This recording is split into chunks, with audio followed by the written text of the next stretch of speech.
Саламатсыздар, урматтуу аксакалдар, урматтуу кесиптештер. Бүгүн чыгып сүйлөө момундай бир программада жок эле. Анан азыр эми кийинки чакырылыштардагы жогорку кеңештин төрагаларынын атынан деп сунуш кылгандан кийин айтуу керек, ыраазычылык билдирем. Болгондо да могул жерде чыныгы легенда кишилер отурат. Бұл азыр Медет Шеримкулович айтып кеткен нерсе, бұл өзүнчө бир чоң биздин 32 жылдык тарыхтын ичиндеги аябай чоң бир барак. Апаз Жумагулович айтып өттү, Виталий Мамытович айтып өттү. Мен ушул кишилер айтып аткан окуялардын бүтүндөй баарында ушул залда отурган киши катары айтайын. Кээде жаман көрүнөм. Бизди окута бересизби, бизге айта бересизби, дей бересизби, унчукпаңыз дегендей кылып. Мен ушу кишилердин сабагын алып, ушу кишилердин сабагын силерге жеткирип коюу максатында гана айтам. Себеп ушу кишилер менин мугалимдерим. Ушу кишилер менин устаттарым. Ушу кишилер менен чогуу иштеген жогорку кеңештеги менин өткөн өмүрүм, өкмөттө иштейбизби, администрацияда иштедикпи, жогорку кеңеште иштедикпи, бул эбегейсиз чоң академия. Медет Шеримкулович айткандай, жогорку кеңештин академиясы деп койсок болот ушул нерсени. Себеп ушул залда ошол маселелер каралганда не деген кыргыздын залкарлары отурчу эле. Не деген керемет инсандар болчу эле. Ар тараптын мыктылардын мыктылары отурчу эле.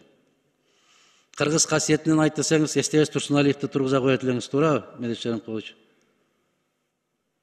Кыргыз маданият адабиятын айтса, Камбаралы Бобуловду тургуза коет элеңиз. Юридикалык бир маселе болуп калган болсо, Чолпон Турсуна жооп берип койсоңуз деп коет элеңиз. Мен ошондой залкар, ошондой керемет инсандардын арасында болуп, андан кийин бир заматта заман өзгөрүп, башка бир топтун арасына кирип калганда өзүмдү жоготуп койгондой сезгенмин. Жалгыз мен эмес, менимче кыргыз мамлекети, кыргыз эли ошондой чоң жоготууга учурады. Себеп базар экономикасы аралашып кетти. Мына ошол залкарлардын баары сыртта калып калды. Мына Виталий Мамытовичтин бир окуясы эсиме түшөт. Биз экөөбүз биринчи чакырылышта чогуу депутат болуп келдик.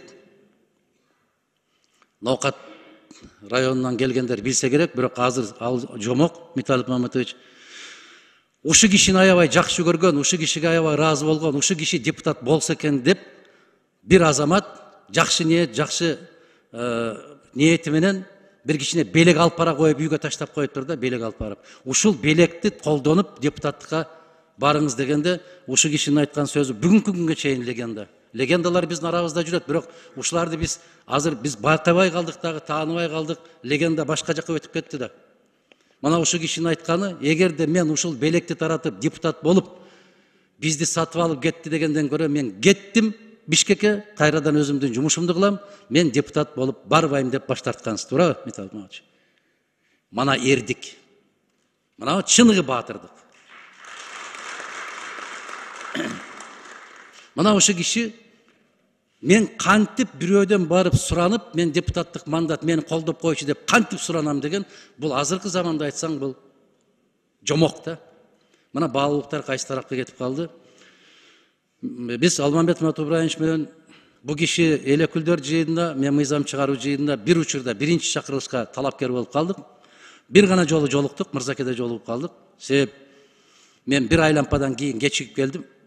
Сыртта жүрчүмүн. Ошондон экөөбүз учурашып, бирок ага чейин де билчүбүз. Мына менчиктештирүү саясаты жүрүп атканда бир чоң мындай бир жигиттик сапатын жасаган, ал жигиттер өздөрү билишет. Ушул менчиктештирүүнүн көптөгөн бир мамлекеттин формасында сактап калууга Апаз Жумагуловичтун биринчи орун басары катарында чоң бир эрдик жасаган. Мына ошол эрдик бүгүнкү күнгө чейин сырттан келген коноктордун бүтүндөй көкүрөк кагып көрсөтөр, көз кубантар, улуттук кадыр баркыбыз катарында көрсөтүп жүргөн бир жерибиз бар. Мына ошол жердин ошондой жер болуп калышына түздөн түз ушу кишинин тиешеси бар. Медет Шеримкуловичти мен кече жакында эле отурганда айттым эле, Миталов Маматович экөөнүн ортосунда отуруп, эки баатырдын ортосунда отуруп калтырмын деп. Но Михаил Иосифович Кротов, я о нем буду говорить отдельно.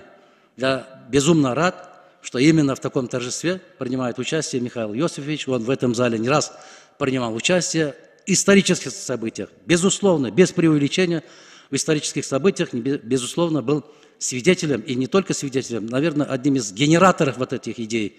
И очень правильно и верно, справедливо подметил уважаемый нами Медет Шеримкулович.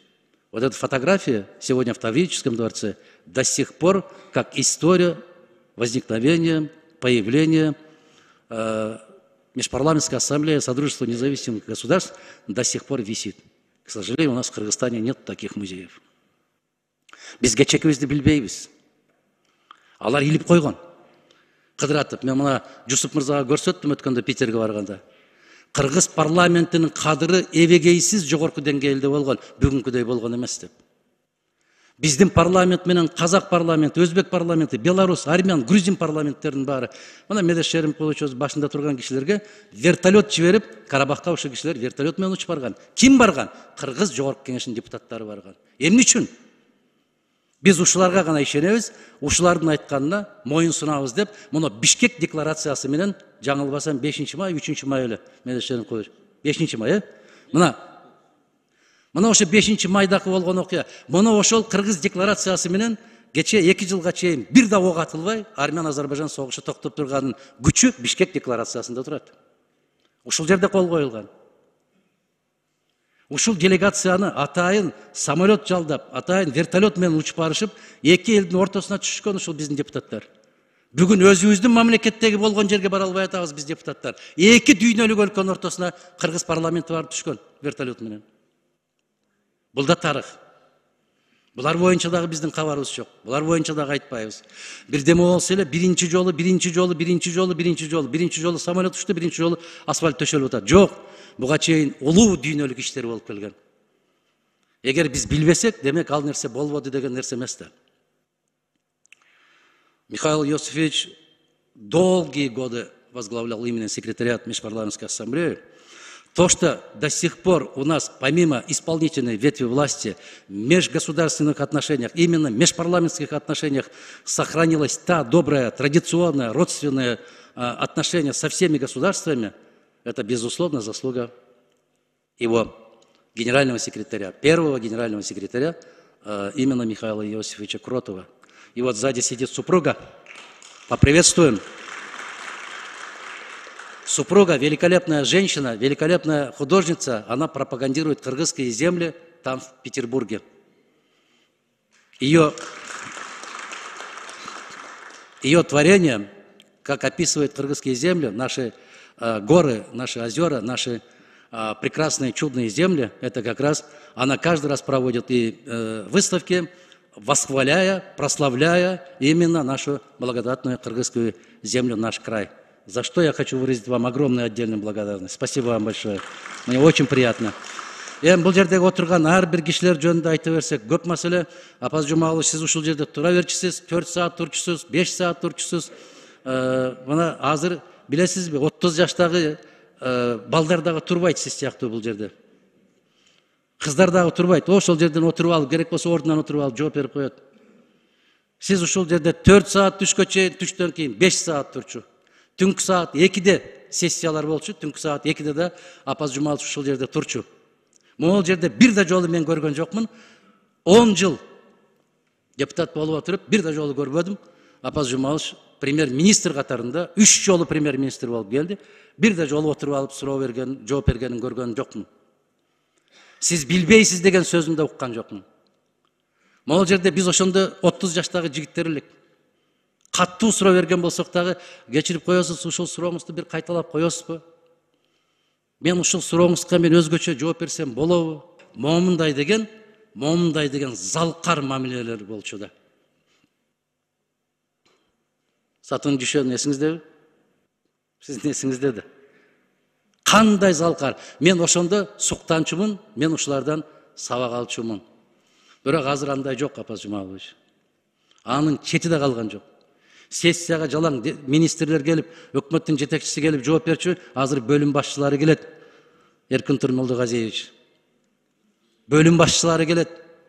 Мына ушундай жерлерге кандай кылып кайрадан ошол улуулукту кайтарып алсак болот?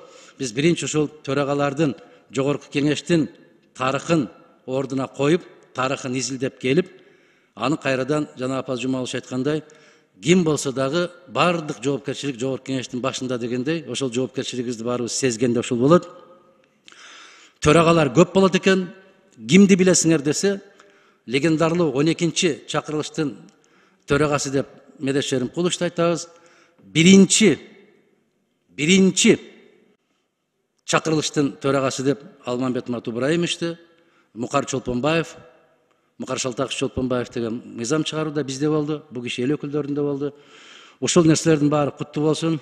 Алмамбет мырза, ден соолук бекем болсун. Азыр Миталип Мамытович айтты, же Медет Шеримкулович айтты, 70 жаш эмес.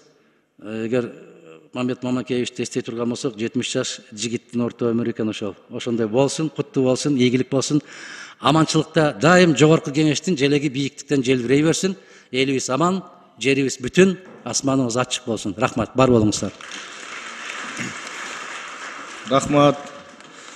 Урматтуу депутаттар, анда азыркы сөздү маарекенин ээси Алмамбет Матубраимович берсек.